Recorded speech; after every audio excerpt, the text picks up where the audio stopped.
है, आपको इस बात की गारंटी भी नहीं दे सकते कि कल की सुबह का सूरज आप देखेंगे। हमारे बड़े अच्छे दोस्त थे, नौजवान आलिम दीन थे। बिहार और झारखंड में हम लोगों ने साथ में प्रोग्राम भी किया था। हमारे उत्तर प्रदेश के रहने वाले थे मौलाना अब्दुल रहमान साजिद सल्फी, हमारे बनारस से जामिया सल्फिया से उन्होंने पढ़ाई भी की थी। मुंबई के अंदर कुर्ला में एक मस्जिद के इमाम थे, बहुत अच्छे मुकर्रिर थे और बहुत अच्छे इंसान थे, खूबसूरत भी थे, खूबसीरत भी थे।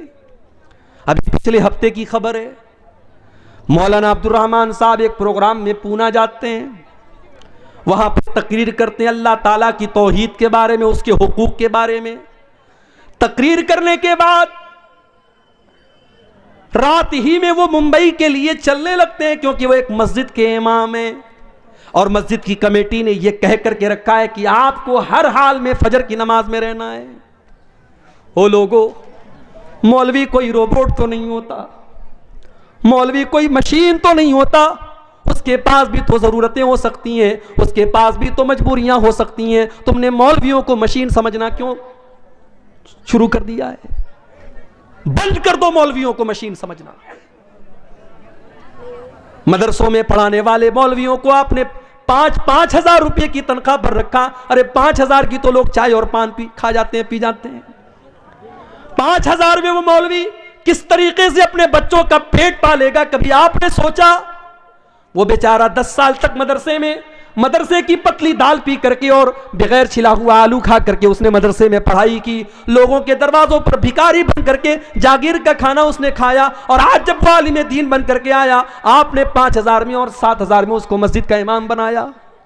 शर्म आनी चाहिए। मस्जिद के इमाम से ज्यादा तो मोहल्ले में झाड़ू लगाने वाले की और सफाई करने वाले की तनख्वाह है।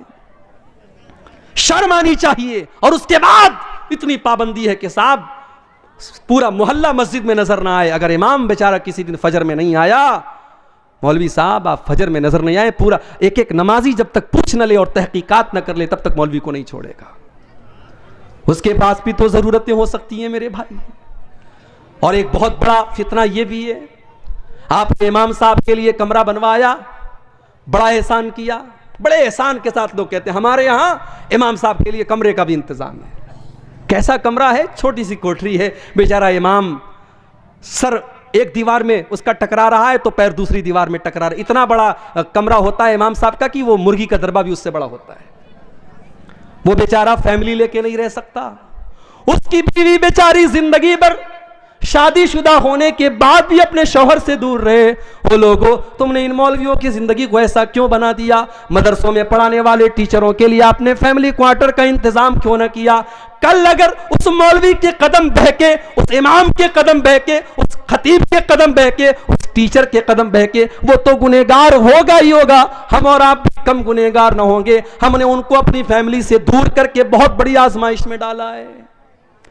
यहां पर बहुत सारी मस्जिदों के जिम्मेदार भी होंगे, मदरसों के जिम्मेदार भी होंगे। मैं अल्लाह का वास्ता देकर के आपसे कहता हूं कि आप अपने इदारे में पढ़ाने वाले टीचरों के लिए ऐसी जगहों का इंतजाम करिए कि वो फैमिली के साथ रहें। आप मस्जिदों के इमामों के लिए फैमिली क्वार्टर का इंतजाम कीजिए। आपको अगर अपने बीवी बच्चों के साथ रहने का हक है तो उस मौलवी को भी पूरा पूरा हक है मेरे भाई।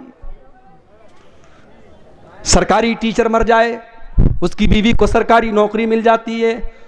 सरकारी टीचर मर जाए, 60 साल की सर्विस पूरा करने के बाद मर जाए तो उसके परिवार को पेंशन मिलती है। सारी जिंदगी मिंबर पर चढ़ करके अल्लाह रसूल का दर्स देने वाला मौलवी मर जाए, उसके कफन का भी कोई इंतजाम करने वाला नहीं, उसके बच्चों की पढ़ाई की कोई खबरगिरी करने वाला नहीं।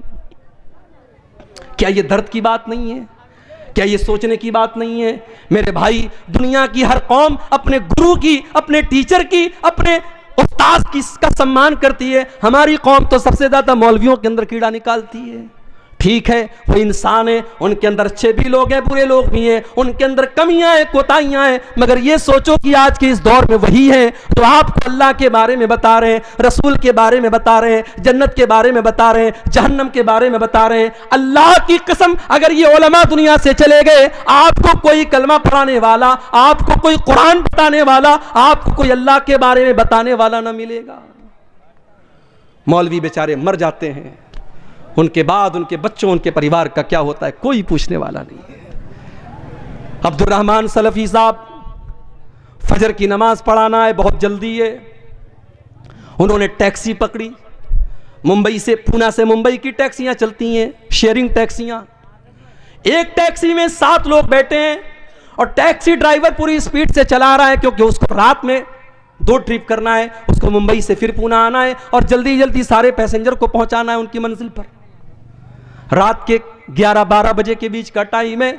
मुंबई और पूना की हाईवे पर ड्राइवर ने गाड़ी का कंट्रोल खो दिया। गाड़ी बाएं साइड में, बहुत बुरी तरीके से गाड़ी का एक्सीडेंट हुआ और 7 लोगों में से 6 लोग ऑन द स्पॉट मर गए। मेरे भाइयों, मेरे साथियों, क्या मौलाना अब्दुर्रहमान सलफी ने यह सोचा होगा कि मैं पूना से तकरीर करने के बाद अपनी बीवी की शक्ल न देख पाऊंगा, अपने बच्चों की शक्ल न देख पाऊंगा? उनका इंतकाल हो जाता है, उनकी लाश की फोटो आती है। अल्लाह की कसम, वो लाश का फोटो देख करके आप जिंदगी का फोटो देखिए और लाश का फोटो देखिए, आपकी आंखों में आंसू आ जाएंगे। खूबसूरत चेहरा है, लहू लुहान हो चुका है, सर पूरा पिचक चुका है और ऑन द स्पॉट उनका इंतकाल हो जाता है। मेरे भाई, ये मौत बड़ी बेरहम होती है, ये मौत बड़ी शफाक होती है। इस मौत को कोई मतलब नहीं कि आपकी बीवी के ऊपर क्या गुजरेगी, आपके बच्चों पर क्या गुजरेगी, आपके बाद आपके घर वालों पर क्या गुजरेगी। इस मौत को इससे कोई मतलब नहीं कि आपने कौन कौन से सपने देखे थे, आपकी जिंदगी का क्या टारगेट था, आपने क्या सोचा था। मौत तो अपने टाइम पर आएगी और आपको लेकर के चली जाएगी।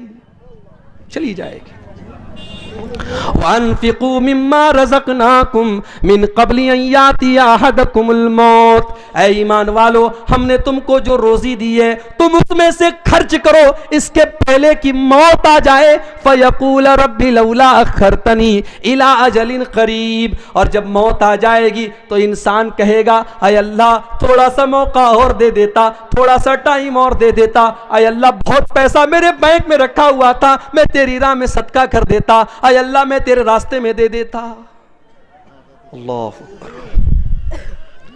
लेकिन मौत के बाद सिवाय पछताने के हमारे हाथ में कुछ नहीं आएगा। मौत के बाद इंसान दोबारा दुनिया में आने की तमन्ना करेगा, लेकिन बहुत सारी आरज़ुएं ऐसी होती है जो कभी पूरी नहीं हो सकती। मरने के बाद कभी दुनिया में कोई वापस नहीं आया है। कभी रात में कमरे में आप लेटे हों और लाइट चली जाए तो औरतें तो डर जाती हैं, बच्चे डर जाते हैं, बिल्कुल अंधेरा हो जाता है, हम भी डर जाते हैं। इंसान बिल्कुल अंधेरा हो जाए तो इंसान सोचने लगता है कहाँ जाए, दरवाज़ा किधर है, स्विच किधर है, सामान किधर है, इंसान सोचने पर मजबूर हो जाता है।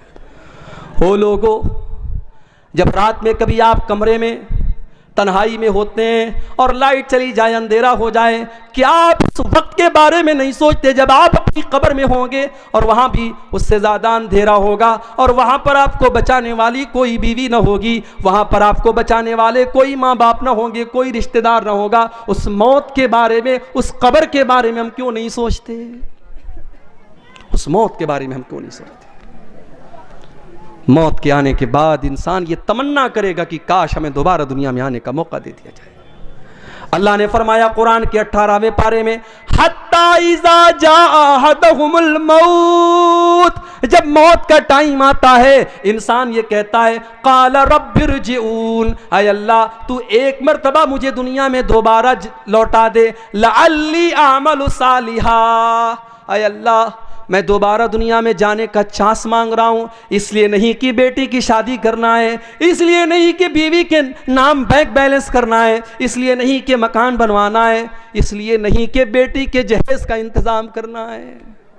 आज कितने बूढ़े बाप हैं, जवान बेटियां उनके घर में खूबसूरत भी हैं, दीनदार भी हैं, नमाजी भी हैं, कुरान भी पढ़ने वाली हैं, मगर पूरे गांव में कोई उनसे रिश्ता करने वाला नहीं है, क्योंकि उस गरीब के पास अपनी बेटी को बेचने के लिए पैसा नहीं है। ओ लोगों, आज हमने ऐसा माहौल बना दिया कि आज बेटियों का सौदा होता है। जितना क्वालिफाइड दामाद हो, सरकारी नौकरी वाला दामाद है तो अलग कीमत है, अच्छा बिजनेस वाला दामाद है तो अलग कीमत है। आज हमने दामादों की कीमतें बना कर रख दी। आज तो हम अपनी बेटियों का सौदा कर रहे हैं, सौदा हो रहा है। और कौन कर रहा है? अहले हदीस कर रहा है। बड़े फख्र से हम कहते हैं कि साहब सीमांचल में कौम ऐसी भी है कि पूरी कौम अहले हदीस है। कभी हम कहते हैं, दूसरी जगहों पर बात निकलती है।